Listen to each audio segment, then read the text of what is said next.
You know, it's kind of wild to me. For some odd reason, a lot of game AAA like companies are actually very like against having their money from their old IPs. It makes no sense. For example, if you have a really banger or a decently mid like IP, then you can just, milk it for all it's worth and you want to shut it down.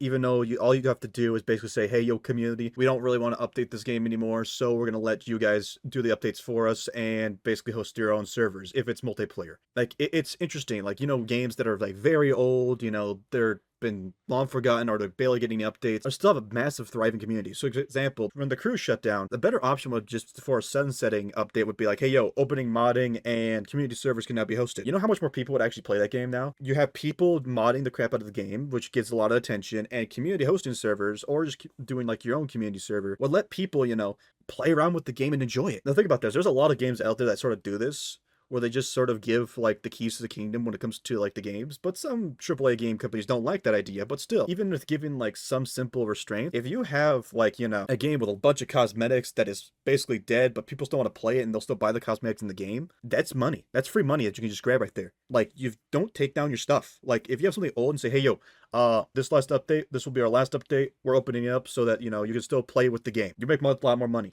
Like, in my standpoint, money. You like money? Yeah, you like money? Get as many IPs as possible, and if they break, say, hey, yo, modding community, we can't really fix this or want to work on this, you fix. As shitty as that sounds, but it works. For example, so like, a lot of games do that. So like TF2, Skyrim, Fallout, and a bunch of little other IPs that I can't really lift off the top of my head. The modding community has just gone wild and feral and just absolutely fixed all the problems. Like, I think Skyrim, there's a lot of visual mods that fix the original Skyrim and the entirety of it. And I think Conan might do that as well. I'm not 100% sure. Basically, any IP that's been lasting long either has a big modding community or has a good, like, community server community. And the longer you have a product out there, the more likely it's going to get someone's eyes. So for example, the crew, there's a lot of car people I know that would love to play something like the crew, and they will be down to figure out how to host and play with their friends on their own community servers and mod in cars that they would like that are not on the DLC roster. And it's mind-boggling to me that my AAA gaming companies just don't like that idea. They don't like the idea of more money or more potential money, even if it's not much. It's still IP that's basically dormant, not doing much, and still making the money. Like, if you want that type of success, just let it happen.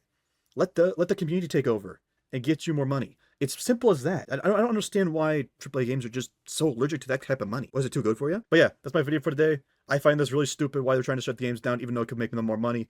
But yeah, that's my opinion. Oh yeah, like and subscribe on YouTube, and then if you're on TikTok, follow and like. Eh.